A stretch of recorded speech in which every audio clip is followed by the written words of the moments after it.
back share in case anybody else wants some. Alright, Saeed says he's here. Okay, I don't see him.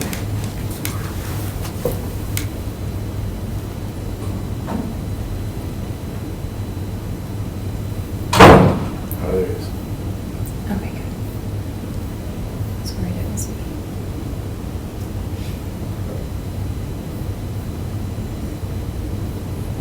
Okay,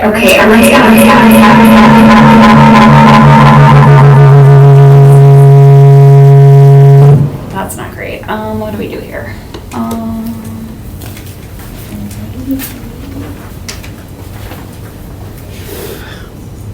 So if I turn my sound off, we're good, but, What is the sound input right now? that's exactly what I'm gonna be looking at. So it's supposed to be on this default speakers. Oh, extra, let's try this one.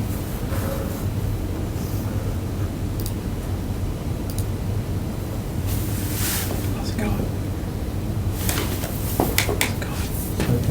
That's, I don't know. Let's do this echo canceling.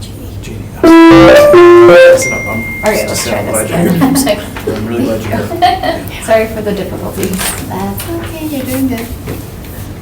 Okay, let's try this again. Can you hear me on Zoom?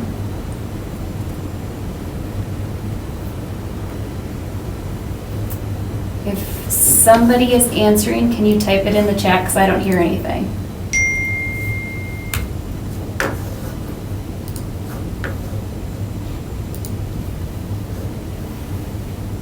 Okay, they can hear us. I think what microphone options are there? Because if it's just going through the computer. Yeah, try that one and then bring, This one's just a different one. yeah, back to where it was before default.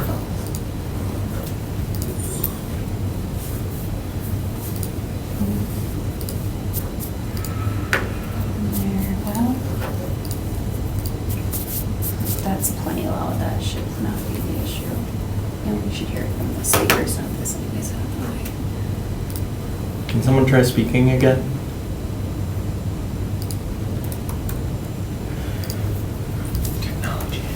And I've never had these issues before.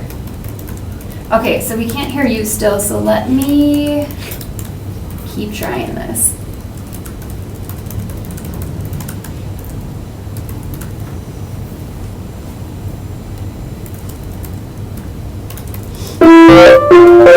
Okay, Steph, can you try speaking again?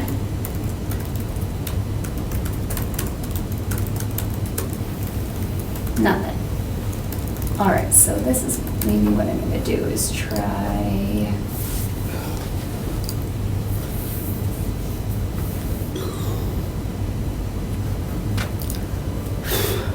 Okay, I think we're gonna have to go off of my computer and I will just, oh, then we won't be recording now in the room, will it?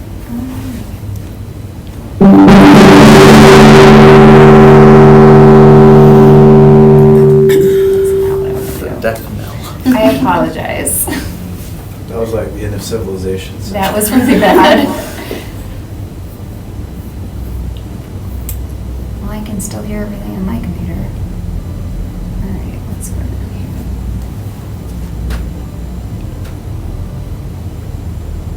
Echo canceling makes sense, but.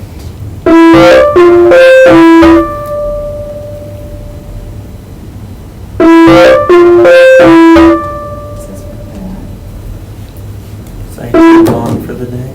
Yeah, they are. Okay, let's. Are there any other ones?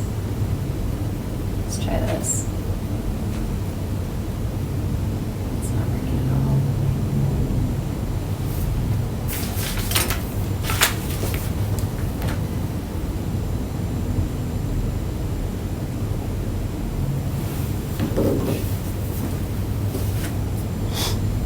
It says to use this one.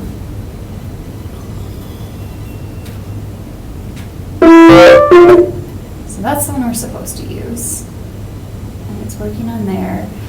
Can somebody, Michael, can you try talking?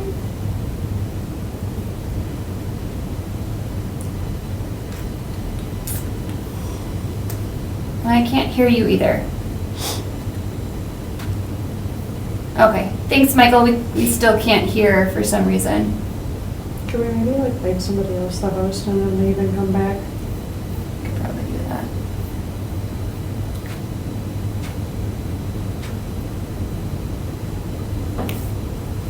Will that stop the recording? Yeah, it probably will though. The meeting hasn't started yet. Yeah. Just kind of like a turn it off and turn it back on again without actually doing that, because then everybody else would have to like rejoin. Yeah. I'm gonna make.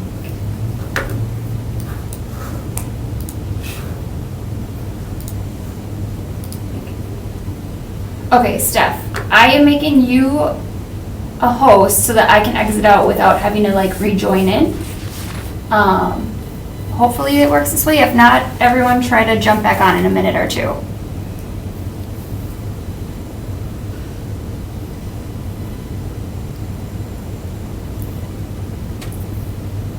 If we can't figure this out, could we have somebody get in the room, like, get into the Zoom and then allow people to talk that way? Through the, Try. I don't know if it would record well enough. I'm not sure either. Let me just. Okay, actually, Steph, could you try testing again? I just had. Why is he still on here? I just exited out. Okay, I can't hear still, so I'm gonna keep going. So I'm gonna make Steph the host. So I'm sorry, what did you say, John? Wait, Stephanie just leave. No, she's right here. Okay. Oh, okay. I'll stay. I'm just gonna stop recording and then try this again. So if you guys all get kicked out, just try to, or if you all get kicked out, try to jump back in a minute. I'm just going to exit out and then jump back in. Steph, don't leave. Yeah, okay, yeah, Steph, if you can, don't leave, but if you get kicked out, just hop back on the same link.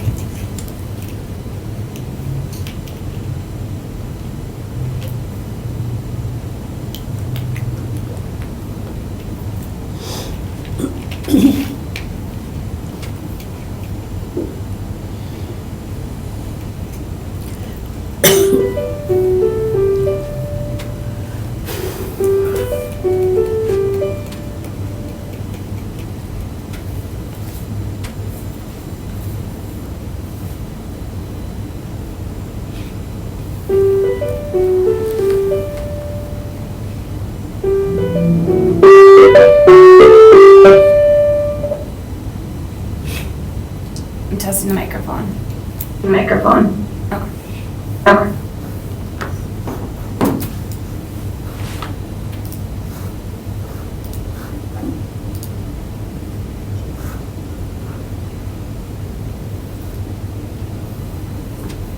All right, Steph, can you hear me now? I can hear you loud and All clear. All right, you did it. Thank goodness. Sorry, everyone. And I can see you guys now too, so that's great. Oh, Good job. Good. I don't know. I have it the same settings as it was just a minute ago, but that's fine. It's working now. We can move on. Okay, let me record this because everything else was not recording just quite yet. I might have to reclaim host. Yeah, at the top. Oh, yeah. Thank you.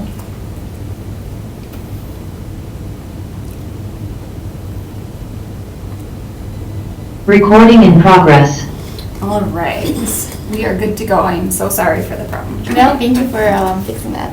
Okay, hi everyone, so it's 5:41, I'm gonna call the meeting to order.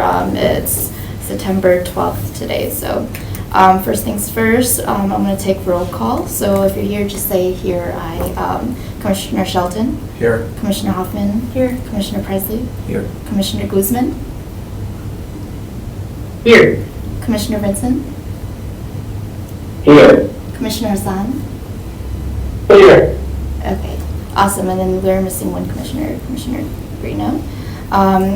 Next is the approval of the agenda for Thursday, September 12th, 2024. Can I get a motion to approve the agenda for today? So moved. Second? Second. Thank you. All in favor, please say aye. Aye. All opposed? Thank you. All opposed, please say nay.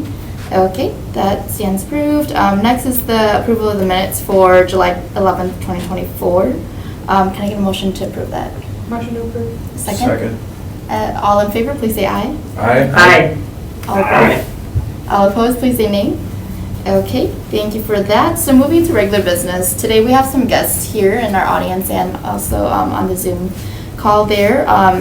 So we wanted to bring these guests in to talk a little bit about the current housing situation, and I'm going to invite Commissioner John Shelton to share a little bit more if you wanted to. Otherwise, I'm going to get a motion to open the floor for our guests. Yeah, so really thankful that a few folks could be here.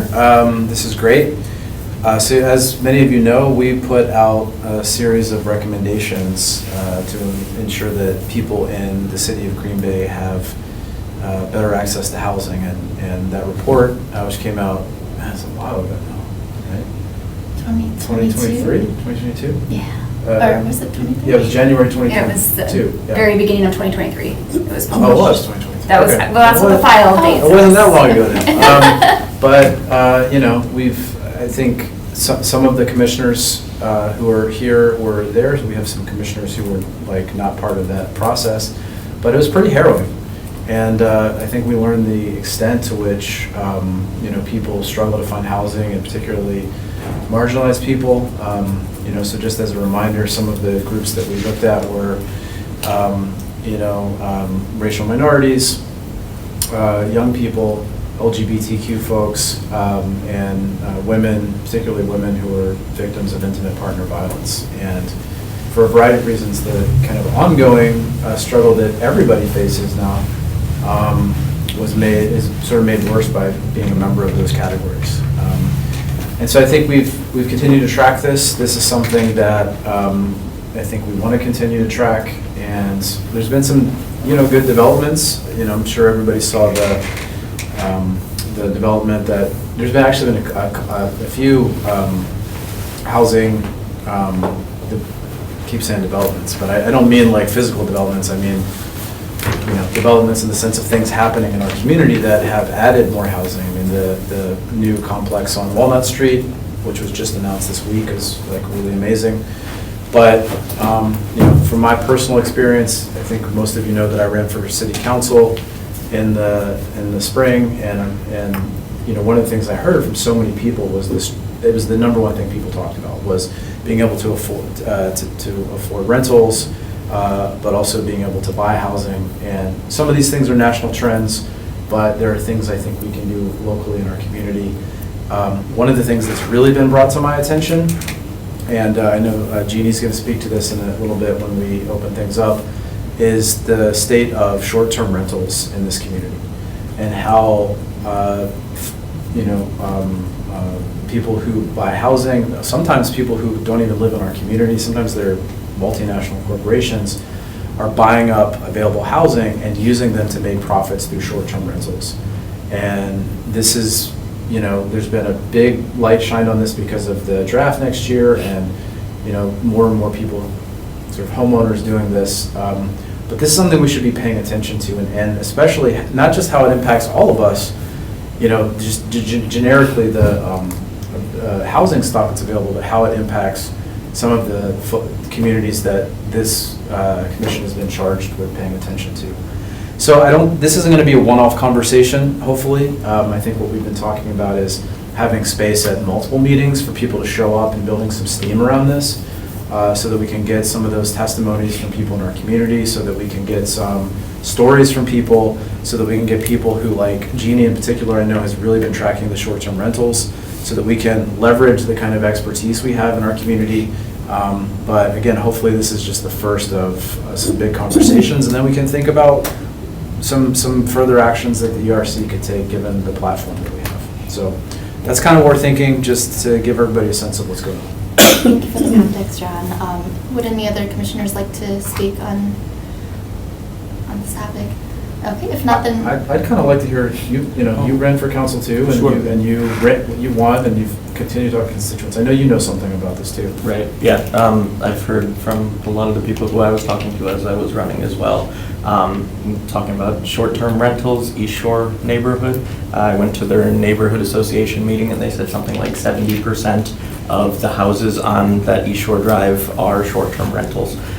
So their neighborhood association has sort of collapsed because the neighbors aren't actually there. And they're not being held accountable for issues with tenants and all of that, for the short-term rentals. But yeah, just generally, I mean, housing affordability has been an issue for a lot of people.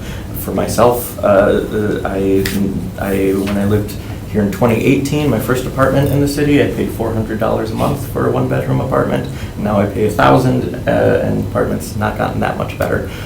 So it's affecting me as a renter, and I don't think we have a lot of advocacy for renters because people on city council, I think I'm the only renter on city council right now, and in other leadership positions throughout the city. So yeah, I'm hoping we'll hear more from the people. That's the goal of this, is to make sure that we're hearing voices that aren't always heard, which is, as John said, the charge of the Equal Rights Commission and our work on housing. Thank you. Yeah, I think you brought up a really good point, both you and John, where this report is, the report that we published was quite different because we actually spoke to the community members who were facing the actual housing crisis or housing issues, rather than just talking to leaders of the community or, you know, associations. We actually talked to members who had, you know, life experiences. So this is really important to us to continue that conversation and invite the public to share their stories. So I noticed we have some guests on Zoom too, and we have some guests in the room here. So I think I'm going to start out with the guests that are here in the room first, and then we'll go into the Zoom. But I'm going to ask for a motion to open up the floor to invite the public to speak. So moved. Can I get a second? Second. Okay. All in favor, please say aye. Aye. Aye. Thank you. All opposed, please say nay. Okay, the floor is open now, and if you'd like to talk, you could step up to the podium or stay seated wherever you're comfortable, but you can just raise your hand and state your name and your address. My name is Jeannie Bebo. I live at 938 South Jackson Street. I grew up in the Astor neighborhood. I went to St. Mary of the Angels. I went to Washington Junior High, graduated from East High. My first job was at St. Vincent Hospital. I still live in the Astor neighborhood and I'm a renter. What I noticed a few years ago is that the Astor neighborhood used to be just loaded with rental properties, partly because a lot of people worked at the hospitals and they wanted to live nearby. I also noticed that those rental properties were disappearing. They were turning into short-term rentals. My neighborhood is loaded with them. I can't walk a block or two without passing several of them. Just between Jackson Street and Quincy, there's, I think, 4 or 5 properties. Almost every one is a short-term rental. I know it's running up the cost of rent. It's depleting the amount of affordable housing. I've dealt with Tim Meaves on this. I've turned in a lot of properties to him that he could check out to see if they had the proper inspections and things that are required. And I found that these properties can advertise on Vacation Rental by Owner and Airbnb, and there's hundreds of websites they can advertise on. They don't have to give their address. They don't even have to show the front of the house. And many of them, if they do advertise and show the front of the house, they show the front of the house without, you can't see the address. Well, luckily, I'm 72 years old. I got a lot of history in this neighborhood. I recognize a lot of these houses just by looking at them without the address. So then I do a little research. I find out which the short-term rentals are, turn them into Tim Meaves, and he was finding a lot of them that didn't have any inspections, didn't have anything. I also tried to deal with Bill Galvin on this. I was told repeatedly that the legal department was looking into it. Kept hearing that over and over. Okay, they're looking into it. What are they doing about it? It seems like most of the properties that are for sale somewhere in the, say, the $100,000 up to the $200,000 range, those are the ones mostly that are being purchased and turned into short-term rentals. So I did print out a lot of properties that I can share with you tonight with addresses that I think some of them you would be shocked that these are turned into short-term rentals and being advertised as near the historic Packer Stadium. It's on St. Clair Street. I mean, so many of them, it's just shocking. the last that I heard from Bill Galvin is that because of the possible pending lawsuit in Ashwaubenon, with them wanting to change their ordinance to make it a 6-day minimum stay, 6 nights, 7-day minimum stay, that the Wisconsin Realtors Association was threatening to sue. So the city of Green Bay didn't want to incur those legal costs. They wanted to wait and see what was going to happen in Ashwaubenon. Ashwaubenon went ahead with that. They went ahead and they revised their ordinance as of, I think it was July 1st. And they're going ahead. 6-day minimum stay, 6 nights, 7 days. I think they did say, though, it's as of anybody who's new in the short-term rental business as of 2023. But still, I want to know what is Green Bay doing, because it's getting worse. And I think when people hear short-term rentals, they think of the Packers, they think of Ashwaubenon. They don't realize there's well over 1,000 short-term rentals just within the city here. And a lot of these people who own them, they don't want to have to go through the inspections and the permits and all of that. So they're going to advertise without showing an address. They're going to jump on, then they're going to jump off. Jump on, jump off. And they brag about it. They brag about getting away with running their business and making all kinds of money and not, having to get the inspections. And even with the draft coming, people are saying, yeah, I know there's inspections and things required, but who's going to know? So that's kind of where I am. I brought a lot of pictures if you want to see, but I'm just disgusted to see the Astor neighborhood. That's almost over and over, short-term, short-term, short-term. Thank you so much for sharing your experiences in the city. I would love to see any materials that you have. If that's okay. I would just like to add one thing, is that when you think about the marginalized people, please remember us seniors. Absolutely. Can we ask questions? Absolutely. If Ms. Jeannie is okay with that, then I think that would be okay. It's just, I guess it's just one that could be passed around. Thank you. And then this is the revision to the ordinance in Ashwaubenon, if anybody wants to see that. Thank you. Can we ask you some questions? Is that cool? I printed out just one of those. Yeah, no, but can I ask you some questions? Oh, sure. Yeah, so first of all, I really want to thank you for being here. I know you and I have had some conversations about this, but it's awesome that you're willing to come down here and talk about this. That's really, really helpful. Can you tell us, I'd be interested in hearing a little bit more about your story. Why did you start tracking this? I think because knowing what the Astor neighborhood used to be like and having so many years, lived there, and seeing, and I had a friend who she was renting somewhere, the property sold, she was renting on Law Street, and she wanted to stay in the Astor neighborhood. Couldn't find anything. Everything she looked at, all these rentals that used to be long-term rentals were short-term rentals. She couldn't find anything. So that got my interest in also seeing just the growing number of them, and at the same time realizing that a lot of these homes that were being purchased and turned into short-term rentals were the lower-priced houses that were affordable for especially first-time buyers. I don't mean to interrupt. I just want to quickly read the comment from Commissioner Guzman. She said, "Thank you for speaking up about this. Your testimony is so, so important to get this issue to become the priority it needs to be." Any other questions? I have a couple more. That's That's it. cool. Go ahead. I wanted to make a comment as well. I think that this is bigger. This is bigger than people, if people aren't talking about it enough, they have to talk about it. They have to. Yes. I myself know that Washington Middle School, and that's not the only school in that area, although people want to make it seem that Washington is the only one. There's one that's right, a couple streets down that's very pretty and getting a lot of renovations, and that school also used to have a lot of minorities going to it. And so, because of a lot of these short-term, rentals, a lot of people haven't been able to rent, therefore they can't send their kids to that school, right? And so, people are also not understanding that although it's happening in the city, it's absolutely also affecting the schooling of our kids. And so, this is a bigger issue that people want to, we need to spend time looking into what we can do because it is absolutely affecting the Latino community, the African American community. These are based on conversations I've had in the last weeks.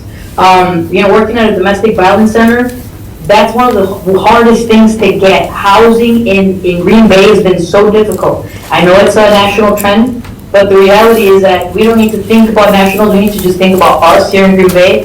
And you speaking about that, literally living in the Astor community, and you notice it, that's a big deal. You know what I mean? So thank you for speaking up about it. I know you and I have talked about this, didn't Sheboygan pass something related to this too, do you remember? It was down, I think it was down near Sheboygan. I don't know if I got that one. This talks Town about, adjacent. and I did It was the remember town adjacent. these. Do you know about it? Yeah, I do. Okay. And they There won a was a- lawsuit, that was the, There's been, this talks about a number of lawsuits in the state and how it's changing, what different municipalities are doing with their ordinances for short-term rentals. But the one that I talked to you about, it was not actually Sheboygan, it was, I don't know if that's in here. That's all right, we can look it up. I just Yeah. thought. Let's say that we could give Jeannie Beeble a magic wand, which I like that idea, I think we should do that. That was their- Jeannie would like that. Yeah. And you could do whatever you could do to solve this problem of short-term rentals in our city, like what would you do? Well, I think it starts with the ordinance being revised and, addressing different areas, things that could be done to put some limitations and maybe limit the numbers, or just what Ashwaubenon is doing with the 6 days or 7 days, 6 night requirement. Whatever we can do within the state ruling, or what happened not too many years ago is up in Hayward, there were some condominiums. And somebody came in and purchased a condominium and turned it into a short-term rental. And the condominium association, the homeowners association, went up in arms because they didn't allow a business to operate on the condominium property. Well, it went as far as the state Supreme Court, and they ruled that a short-term rental is not commercial, it's not a business, it's personal property, you can do whatever you want with it.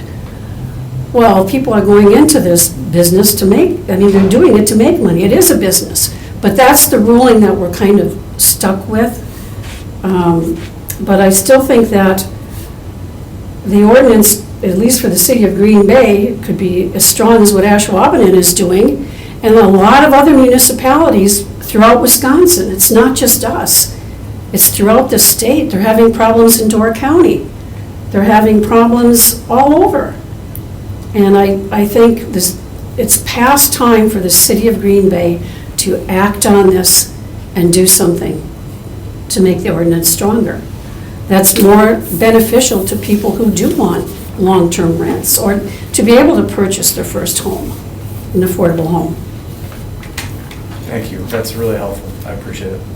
Is the Ashwaubenon example for you, is that the sweet spot for where these rules should go? Or would you like to see something stronger than that? Well, the problem is I think with the ruling at the state Supreme Court, municipalities are limited. And I'm still researching to see what other municipalities are doing beyond Ashwaubenon. But I think part of the problem that we run into is so many people in Green Bay think that it's just Ashwaubenon, and it's not. I wonder if, since we have an alder here, is this something that the city council could instruct the city legal department to research? yeah, it is. We could put it in as a communication and refer it to staff. Okay. Commissioner Shelton, are you imagining that this commission would bring that forward as a recommendation to council? I think we could, right? I mean, Jeannie's awesome, but, we do have city resources here that we could use and not just rely on her to do all the research for us. So we do have comments online from Will Peters. He is part of the City of Green Bay staff. It says, it would be helpful to share those addresses with the city's short-term rental inspector, and he can follow up. And then he wrote his contact information there. And I'm writing it down for you, Jeannie, as well. Is that different than Tim Meaves? Yes. Mike Mike, he must be assigned just to the short-term rentals? Okay. Yeah. My name's Nick Neves, so Tim Neves is one of our 4 housing and zoning inspectors. Mike Bauta is our recent hire. The city of Green Bay created a new position to focus solely on short-term rental compliance and inspection. Would it be okay if we share this with? Sure, those Yeah? are all addresses that I've Okay. shared with Tim Meaves or whatever building inspector is assigned to those areas. A lot of it's east side, but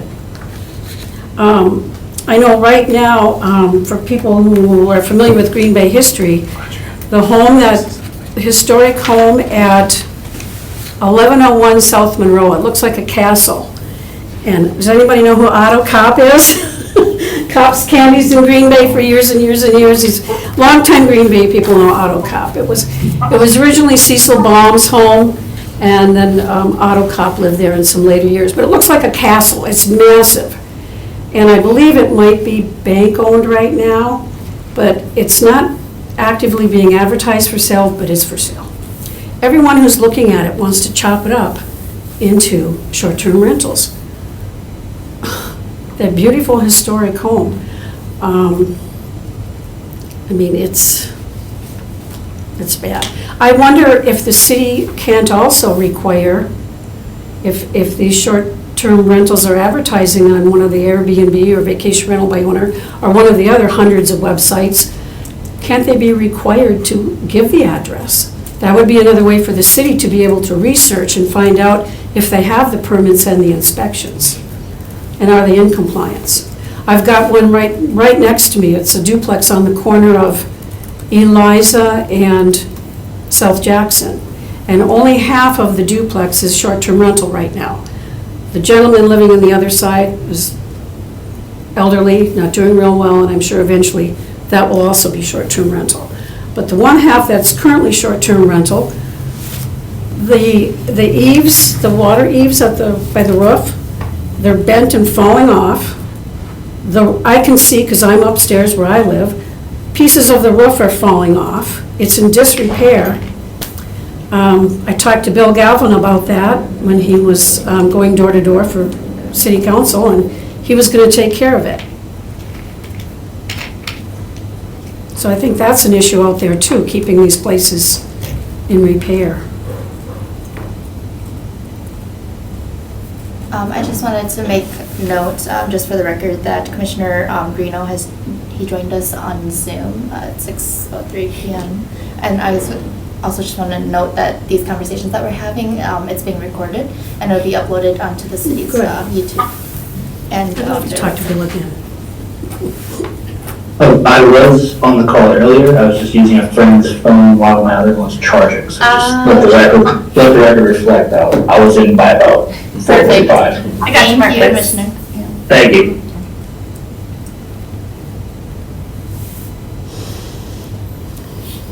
Does anyone else have any questions for Ms. Jeannie? I just want to say, we'll follow up with Mike and pass this on to him, and I'll probably connect him to you as well. Great, yeah, I'll keep researching. 1,000 of them. Thank you so much for sharing Sure. your experience. All right, so for anyone who's new to the room here, we are on agenda item E, number 1, discussion and possible action of the current housing situation in Green Bay, and the floor is open for public to speak. So right now, I'm asking anyone who's in the room if you'd like to share your experiences. Okay. If not, then I'm going to go on to Zoom and ask anyone on Zoom if you'd like to speak or about the housing situation in Green Bay right now.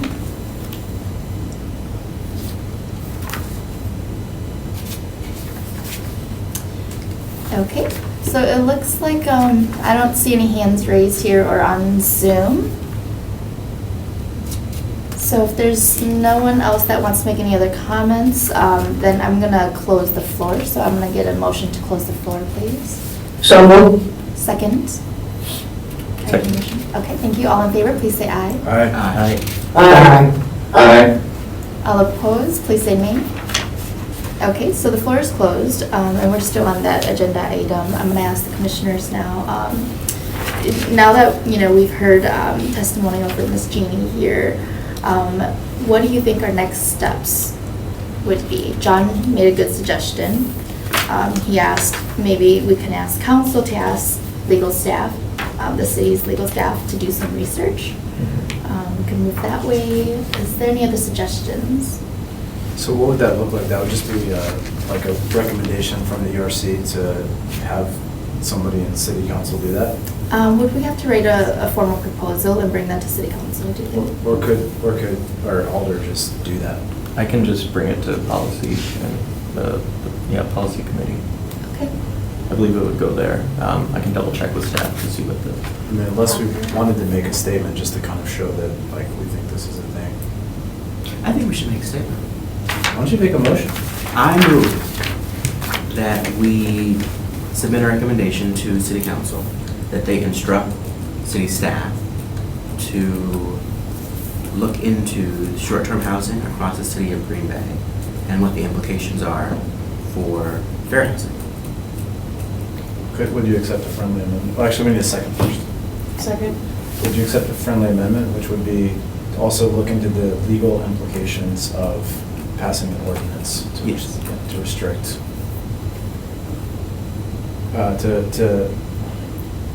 what's the word? To regulate short-term rentals. Yes. Okay, so we already have a second for that, right? We don't need to go through the motion. As long as you accept that as, yeah. Okay, perfect. So I'm gonna go into the motion to ask everyone, if you're in favor of that, please say aye. Aye? Aye. Aye. Okay, all opposed, please say nay. Okay, so it looks like the majority has that, so we're gonna move forward with that. And I think in our notes, we'll have the collection of the actual statement written down, and then we'll share that with Elder Presley. Okay, thank you for that. Thanks for making the motion, thanks for sharing. All right, any further discussion on the housing situation? Just want to add to, I brought it up before with the Sheboygan situation. It was the town of Holland, which is adjacent to Sheboygan. Yes. And they passed an ordinance which had the same thing, 6-night, but they also had, you have to get a license from the city on top of the state requirements. There's some additional things about noise complaints which would probably follow, existing ordinance. But yeah, so similar thing to what they did in Ashwaubenon. Did that get struck down in the courts or no? I don't know where that is right now. There was a lawsuit at one time, but I haven't seen any follow-up.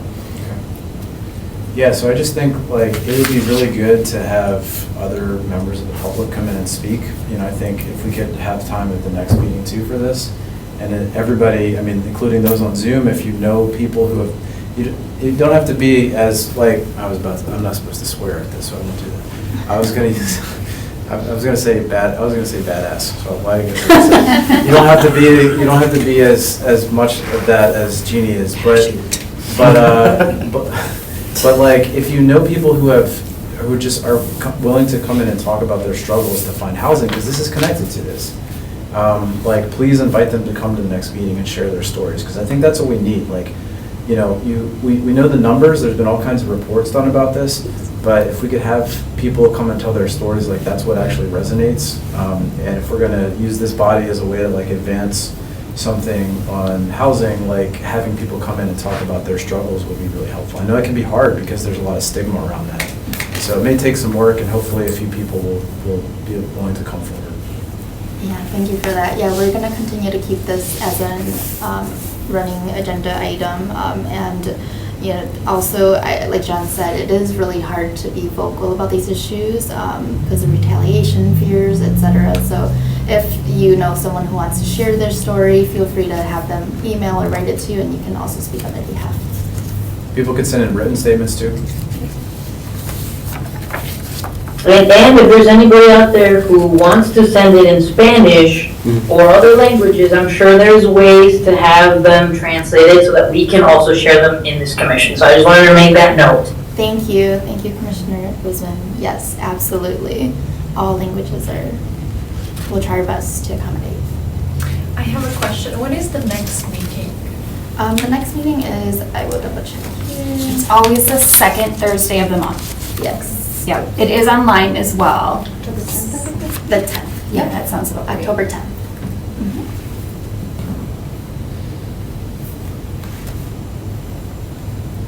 And just to add a quick note before we move to the next one is that I did ask Will Peters about the concerns about the exterior short-term rentals, and I just learned about this, so I was glad I asked. So there's a different inspector for the city that does exterior buildings. I'm writing down all the information for you to contact them. So short-term rentals inspectors are one thing, and then exterior buildings goes to the housing zoning inspectors, and we have about 5 of them on staff, and they're all assigned different areas of the city. So if you call them, they'll send the right inspector. I'm pretty sure it'll be Tim. That could be, yeah, maybe that's what it was. Maybe that's why you talked to him before. Andrea, is there a way that we can capture like the information in the chat as well? Yes, I've been copying and pasting it to the Word document. Okay, thank you so much. Yep. I know we've moved past this item, but Will, do you have anything you want to say on it? Actually, Yes, hold I on. do. Sorry. Hold on, well, we have to make a motion. Yeah, sorry, I'm gonna have to make a motion to open the floor. I don't think so because I'm staff. I think you just have to allow me to speak. Okay. But if you would like to just be on the safe side, you can certainly make that motion. You don't need to. Okay, that's okay, go ahead.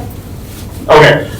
No, I know that, so I don't work directly with our housing and zoning inspectors, as in like I don't oversee their work or manage their work. I do know that that short-term rentals are a high priority right now for city staff, not just because of the draft coming up, but because of what it's doing in displacing families. I mean, I can speak personally from my neighborhood that I live in. I have neighbors that are no longer neighbors because the property management company switched, jacked up the rents, and they had to find a different place to live, and now they're operating on month-to-month leases or short-term. So it's a real problem that our community is facing right now. It's eating up our housing stock, our building stock. I also know that our law department is actively working. So I think it'd be if I can make a friendly recommendation, it would also, I think it'd be important to maybe invite the law departments to a future meeting just to give an update or share the work that they're doing to help tighten up our short-term rental ordinance as well. I just don't want the impression to be given that city staff, isn't taking this seriously or isn't doing, enough, and there's always more to be done. But I just want, those who are in the room and listening online to know that this is an issue that it comes up daily within our department here at the Department of Community Economic Development. That's good. This will be a good way for the city staff to communicate that. Yeah, thank you, Will, for sharing all the information in the chat and for also expressing that this isn't just a one-off item that you guys are working on just for the NFL draft, that you guys are continuously looking to solutions, sustainable solutions for the community. So I appreciate that. Thank you. All right, any other commissioners have any comments or any suggestions for this agenda item? Okay, so if you guys do, feel free to reach out to Andrea or I, and we'll talk with you, and we'll make sure that we add something into the agenda for the next meeting. All right, so I'm going to move into the second item here under regular business. Number 2, discussion and possible action on reestablishing lead commissioners for the ERC's visibility initiative. Last we left off, we had 2 commissioners committed to this. However, I'm going to ask again today if there's anyone who would like to volunteer to take this initiative on. And this initiative, as a reminder, it's to be more present in the community, especially with community members, attend events, and make sure that people understand that we exist and also what their rights are. And if you I would like to, I don't know if we need a motion for this, but I'm down to help. And I've only been out because I've had cardiovascular problems. I never knew you could get a stroke at 30. So I've had to change my lifestyle, and so I'm good now, my meds are good, so y'all let me know and I'm there. Thank you, Commissioner Guzman. I'm so sorry to hear that, and thank you for being brave to share that in the public space. So, and thank you for stepping up. I really appreciate that. Would anyone else like to co-lead this with Commissioner Guzman? I have a nomination, but feel free to opt out. I would love to see Natalie, if you would like to accept the nomination to co-lead, but I know you're super busy, so no worries. I don't know if it's something that I can commit to at this time, but maybe, I don't know, like I know we need to like get moving at it, but I don't know if I need to come. No, thank you for being honest. I appreciate that. Okay, so with that being said, do we have any other commissioners that feel that they have the time to commit to this? Okay, Stephanie, I'll reach out to you and let's set up some time with Andrea, and then we'll get working on this to make sure that we get a foot into. Yep. I caught a little bit and I totally missed the first part of that. I'm so sorry. She said you're doing everything. Jeez, I think all I heard you say is you're gonna call me later. Yes, so I'm gonna support you through this, and so I wanted to set up a meeting with you and Andrea Fox to discuss the next steps for this. Sounds good, and I'll just put it out there, the commissioners, once they start seeing what we're gonna be doing, they're gonna come by themselves, I know it. I think so too. Thank you for stepping up, I appreciate that. I mean, I think I speak for everybody when I say, like, any of us will help, you know, like, if something is happening and you want one of us to go there, especially if it's in, like, one of our wheelhouses, you know, like. I would definitely love to support where I can. I just don't think like taking on like a leadership role in that. I don't think I'm able to commit to that, but yeah, any way that I can support, I would. Absolutely, thank you. Yes, yep, and I have full faith that everyone is really, really engaged. So I think Stephanie and I will get this started, and then we'll let the commissioners know where the gaps are and where we need support, so thank you. All right, so moving on to under regular business number 3. Need a motion on that to accept. Oh, you're right. All right, so can I get a motion to, what would the statement be? Motion to not, a motion to not. Assign. Okay, and can I get a motion to assign Commissioner Guzman as the lead and then Commissioner Yang as co-lead for the visibility initiative? So moved. Second, can I get a second? Second. All in favor, please say aye. Aye. Okay, all opposed, please say nay. Okay, so that stands approved.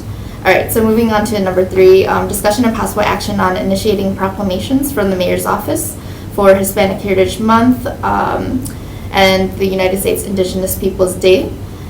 So I believe I talked to Rogelio today, and he said they are doing a proclamation of some sort for Estamos Aquí on the 14th and Saturday. But this is open to discussion with commissioners, so we just thought that, oh, yep, go ahead. Unfortunately, I'm not gonna be there, but I know I'm a Latino commissioner, and so that I wish I could be there, but unfortunately I won't be able to, so I just wanted to say that right away. Thank you.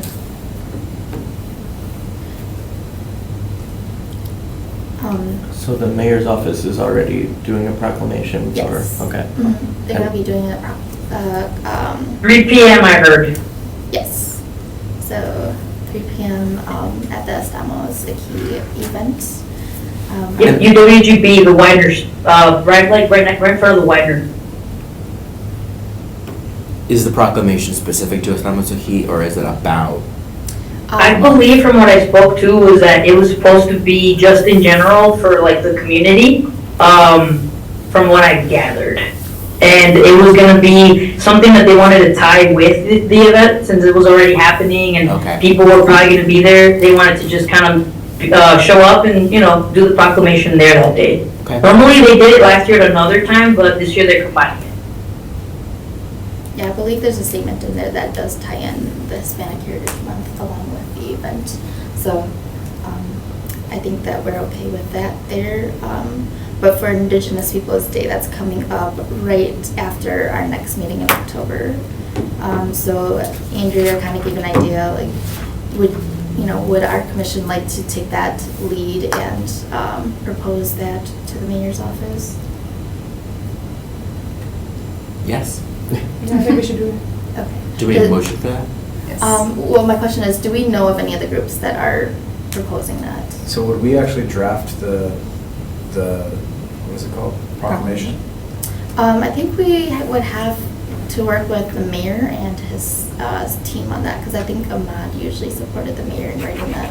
You would have to go like online and put a proposal in, and then they draft it.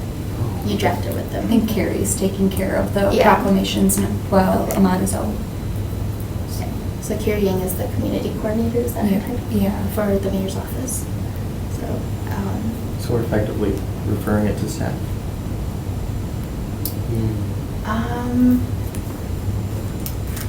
No. Because it would be our group proposing it, and staff would be supporting us in writing that proposal. So I don't think that we would prefer it to staff. Could we have this, like, would it be possible to do this in a way where it's like, this is coming from the mayor's office and the Equal Rights Commission? Yeah, Yeah. vibration, yeah. Let me talk to Carrie about that, how that would look like or work, and then, let me see. Because I would have to, okay, let me just look at the dates. Because that would be a good way to like let, in terms of the visibility stuff, if we had a proclamation that came out. So there's a online, sorry to interrupt. Yeah, sorry. Online, there's the proclamation request form if you just want to request the mayor's office to write a proclamation. Otherwise, you can request an appearance, which might be a good idea as well if you want that kind of visibility, to have the mayor make an appearance with the Equal Rights Commission, which actually would be a good idea for October's meeting, since that's a few days before Indigenous Peoples Day. Yeah. Okay, so I will work with Carrie, and then get more information on that. Does anyone on our commission want to support me in leading that? Yeah, I can do that one. Okay, thank you. And then we can, work with Andrea to share out the information that we learn, because then otherwise it's gonna be like a walking quorum. Are we gonna be asking the commissioners to be in attendance for the proclamations? I think so. I think I'd like that, but it's up for discussion. Whatever, the consensus is. I know that I should be able to go to the one on Saturday. I should be available for that. I know that I will be out of town on October 14th, if that's the day that it happens, so I unfortunately wouldn't be able to be there for that, but I could put it in my calendar and be there for Saturday. Okay, yeah, Saturday, I think it'd be nice to just show up first as support, but I think they have their organizations that are leading that. But, so it'd still be really nice if you could show up. I'm gonna be attending Saturday too. But as far as the 14th, if we can get, majority of the commissioners there, then I think that'd be nice. Thanks for repping us, Natalie. Heck yeah. But to be clear, there's not like an event scheduled. We'd have to like work with the mayor's office to like schedule something. Right, that's what I was thinking during the next ERC meeting. So then we'd have to be working on it right now to get something done before then. Well, what she's saying, what Andrew's saying is, we do it at the actual ERC meeting, right? That we have the mayor come and basically like issue the proclamation on the 10th at the next meeting. Right, but we'd have to work with him to write it right now and get the request in and stuff, so Yeah, that when he okay. comes that No, day, I thought we were he talking about something separate on the 14th. I thought so too, that's why I was Yeah. like, it's up to you guys, but I just wanted to. throw Yeah, it out I mean, there. those options are there. We could either do it on the 10th, or we could do a whole separate event on the actual Indigenous Peoples' Day. So it's up to the commission on what you Right. guys would Okay. recommend. So we haven't decided that, that's No, all I was asking. no. So does anyone have any suggestions whether or not we should invite the mayor to our next meeting, or should we host a separate meeting, event on the 14th? 14th is a Monday.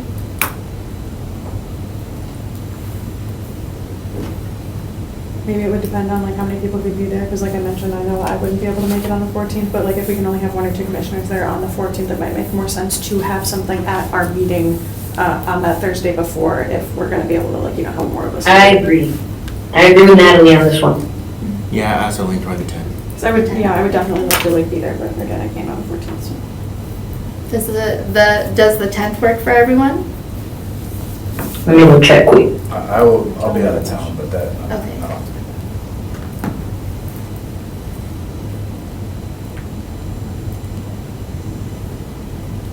I'm good that day. Okay, so we have 1, 2, 3, 4.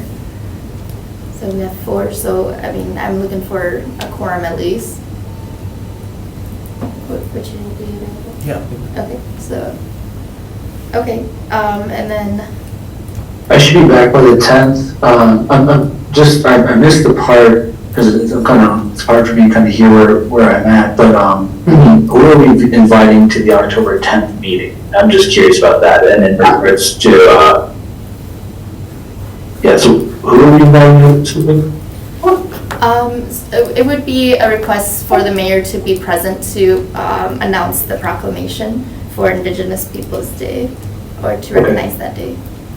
Okay.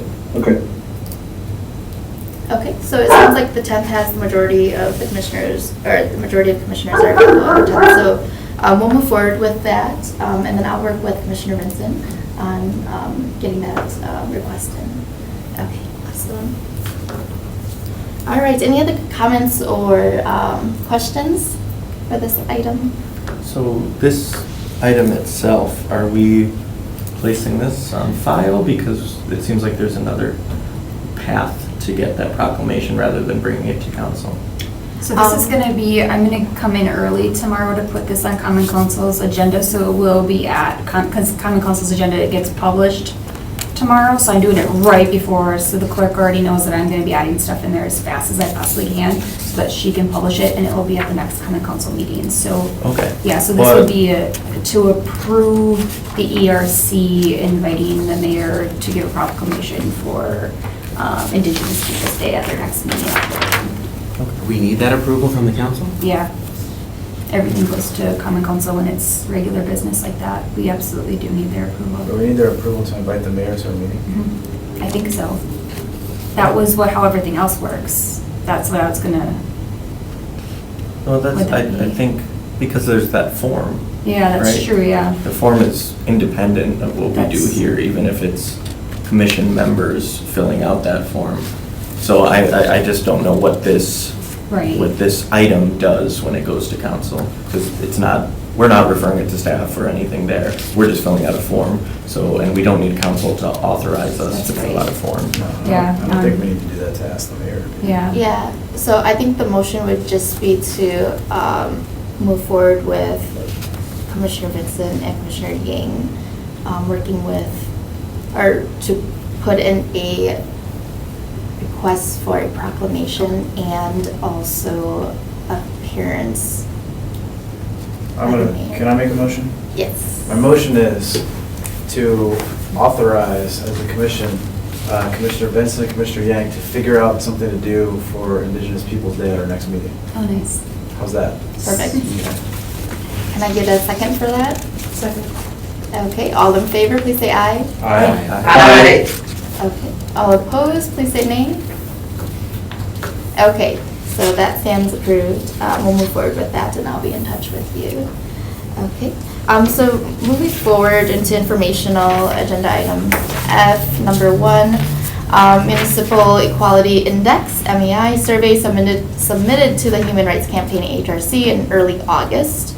Andrea, do you Yeah, wanna absolutely, speak a yeah. little bit about that? So we've been working on the Municipality Equality Index. It is basically a set of scores that each city throughout the United States, or like the 9 top cities of each state, and then anyone else who wants to participate in it, they will basically grade your city on how LGBTQ plus friendly you are.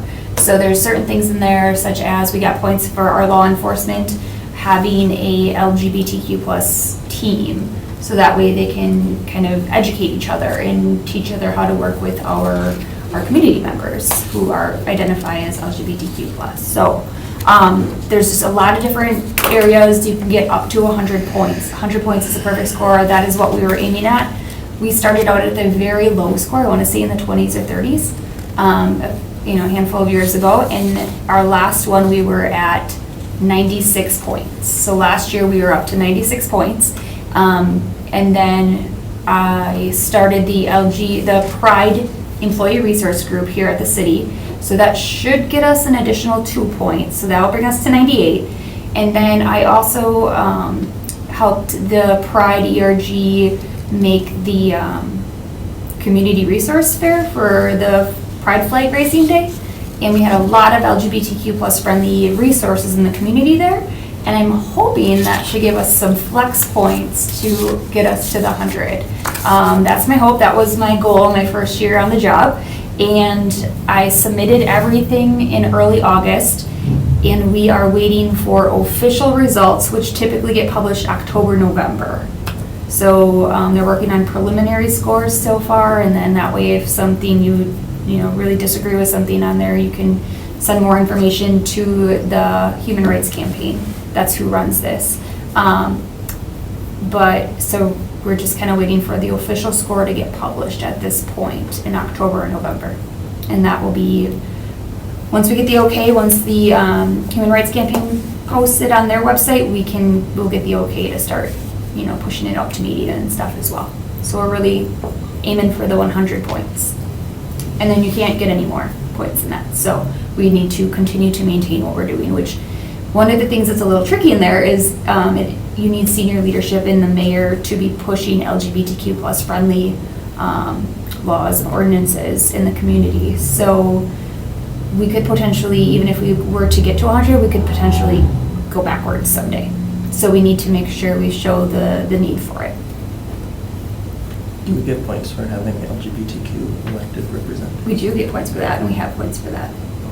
Yep, well, only for, I think, appointed. I think it has to be somebody that's appointed, but maybe elected. I know we have points for that area, so we're doing good in that. Well, we're moving in the positive direction in that respect. So.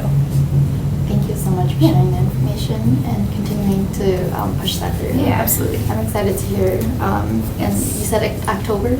October, November was last year, because I had just started at the very end of October last year. So, and I remember that was something that was coming in, so it might have been November, but it should be here sooner than later. These months are flying by, so. Awesome, thank you so much.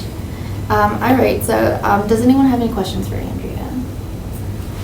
I'm gonna move forward to number 2, chair update. And then, so earlier we were talking about Estamos Aquí, and what that is, it's a festival in Green Bay. And I wanna uplift and highlight the coordinators, because this is a big event that they are throwing together. Rogelio Contreras, Juan Corpus, Christian Mendez, Maria Padilla, Jose Villa, Maria Webb, and there's other community members like Stephanie, like Commissioner Guzman, who has been super supportive of them.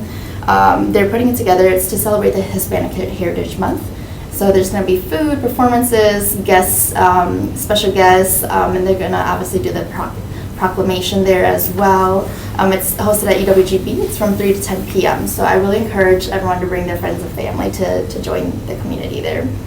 And then I wanted to invite Andrea again to speak. I think you had some internal updates that you wanted to share with the no driving for 1 week. And then also the second item we talked about was the wildlife sanctuary. Yes, absolutely. So one of the national holidays that is coming up is the end of September. I think it's the last week of September, is a week without driving. So this is an issue that is a climate justice issue, as well as a, gosh, my words are escaping me. Climate justice issue and, Sustainability. yeah, just, Transportation? no, not transportation, just like the income levels that we fall into. So we have, what's that? I thought I heard something. Okay, so basically, if you can't afford to own a vehicle or keep up with a vehicle, or maybe you just can't get a driver's license or whatever it may be, it's to get people to start thinking about how people have to live their life like that. Like, how are they getting their groceries? If you're taking a city bus to the grocery store, how long is it gonna take you to get from the grocery store to your home? If it's a hot summer day, are you gonna be able to buy ice cream? Like, we're just trying to get people to start thinking about, like, what does this mean to our community members who are non-drivers? And the other thing is the climate justice. As we also saw during COVID, when everyone stopped driving, a lot of things happened positively impacting our environment. So it's a kind of at least twofold. There's probably other layers in there as well. So internally, I am working with our internal employees at the city to really get them thinking more. I created a bingo game for employees to kind of do different things like ride the bus for a day, find out what time you need to be at the bus stop to get to work on time at the nearest bus stop. Just a lot of things just to get people thinking about it and to see how much planning that takes and is involved with that. And then just understanding how important it is for people who don't drive, the non-drivers, to live on public transportation routes, to have access to bicycles in the summer, because we can't, we're not in a place where we can ride bikes all year round. So just we're starting internally and trying to get our own employees kind of understanding that and recognizing that, and just understanding the different populations that we serve here in the city of Green Bay. So that's one of them. And then the other piece is the climate justice, which we have a lot going on with the city as well. We have the electrification campaign. We have people working actively on these sorts of issues as well. So externally, not just our employees, but our community members can follow our Community and Economic Development Department on Facebook, and they will be pushing out different media posts to kind of just teach people, educate people about what it's like to live as a non-driver. So that's one of the bigger things going on. It's a week-long national event. So we're just trying to get people thinking about it, understanding other people's situations, because we're just so involved in our day-to-day activities, we kind of forget to think about what other people are experiencing and facing. So that's one of them. And then another one is that our wildlife sanctuary in Green Bay over by Bay Beach, they have partnered with Culture City. So Culture City helps people learn how to serve people with invisible disabilities. So we finally finished the training for at least 50% of the employees. We're aiming for much more. We would love to get 100% of the employees trained. That includes seasonal and temporary employees. So every single employee is going to go through a 30-minute training of how to help, how to approach, how to make people feel safe and welcomed, and to enjoy their experience at the wildlife sanctuary, no matter what kind of disabilities they're faced with. So we go through that training, and then we have to test, and we have to get at least an 80% on the test in order to pass. If not, they go through some more training and take the test again. We have multiple versions of the test. And now we are ordering signage. Since we have met the goal for Culture City requires at least half of your staff to be trained. We got that, now we're ordering signage. So these signs will be on the door. It'll tell people where they can check out. So it's free, but I think they're gonna take a driver's license for it, so that we get our items back. So we have backpacks that have the Culture City logo on it. And I think with Culture City is that they're working with a lot of NFL teams. They're working with the NBA. Coldplay toured with them. They are with a lot of big name people. They're the biggest organization in the United States right now that works with invisible disabilities. So these Culture City backpacks have things like headphones for people who are, maybe sensitive to loud sounds. They have special glasses that help people who maybe have seizures if they have the strobe light effect, So these glasses can block out the strobe light. Or maybe somebody just has a really bad headache and they promised their kids that they were going to go to the wildlife sanctuary. Those glasses work really well for bright sun outside and help people with migraines. So we don't ask for proof of a disability. It's totally, if you need it, come get it, come check it out. So it has a bunch of different things. It's got fidget tools in there. Some people feel better if they have fidget tools. They feel less nervous. Maybe it's a new space for them. We have a lot of different tools for these people to use. And signage is, of course, the biggest thing because we want people to know where to go to check out those bags. Are you going to be entering a room that's a little bit louder? If anyone's been to the Wildlife Sanctuary recently, the observation building is very smelly with all of the animals that they're rehabilitating. So those are all things that we want to be able to warn people so that they know what they're walking into. Because especially if you have problems, with different sensory processing issues, you're going to want to know what you're getting into. And on top of that too, we're going to be on their website and then the app, so before people go there, they can check out and see exactly what to expect. They'll see maps, they'll see where all the restrooms are, they'll see which ones have loud hand dryers in the restroom, which ones are, like just different areas. Where is there a quiet space in case I get too overwhelmed? Where can I go? Is there a quiet room set aside for me? So it's going to be just very accessible for more people now. And they have a lot of construction that's going on, so the roads are really nice and paved and wider for wheelchair access. So it's a lot of good things are happening over there. So keep an eye out because once we get those signs in, everything will be up and running and it should be just more welcoming for everyone. So those are the two internal updates I have. Thank you. And then I just wanted to read the comments there from Commissioner Guzman. She said, thanks for updating us on what you're seeing and doing, and thank you for everything you do, Andrea. Awareness, love it. Yes. So, thanks, Commissioner Guzman. anyone have any questions for Andrea? Yeah, could we also have a week without oil companies? Oh. That would be awesome. I think the ERC would have to start that because we're just going off of a national event that already exists. This is something for the Visibility Initiative. Yeah. Yeah. Writing it down, Andrea. Got it. I guess if everyone did the week without driving, we would maybe get somewhere. I'm actually not opposed. I have me and my fiance are in one car right now, so I get it. Nice. Yes, and that's one of the bingo squares is carpool with somebody to work. I'm just trying to really get people to understand, like what it takes to plan ahead, and hopefully it's uncomfortable at first, right? That's how we grow, is being uncomfortable and hitting that uncomfort zone. But then eventually, maybe when we work towards acceptance, we'll just find new and better ways to do things. And it's actually so, how can I put it, like, refreshing to hear that coming from the city, to be honest with you.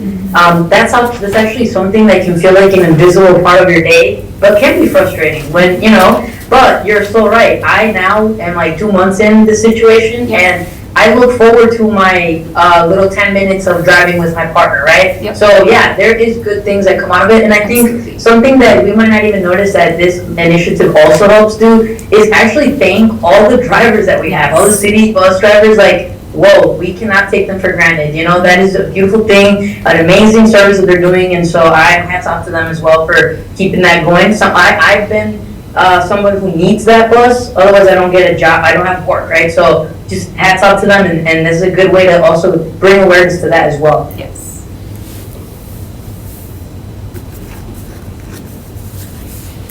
All right, awesome. Thank you again, Andrea. Yeah, no problem. I noticed we have some members in the audience. I wanted to just ask, does anyone have any comments? Okay. So we're at the end of our agenda. So do commissioners have anything else to add to the conversation today? Okay, if you have anything that you guys want to discuss, feel free to email Andrea. But, all right, well, without further ado, can I get a motion to adjourn? So moved. Okay, second? Second. All in favor, please say aye. Aye. Aye. Right. All opposed, please say nay. All right, meeting is adjourned at 6:46. Thank you guys. Bye. Bye, everyone.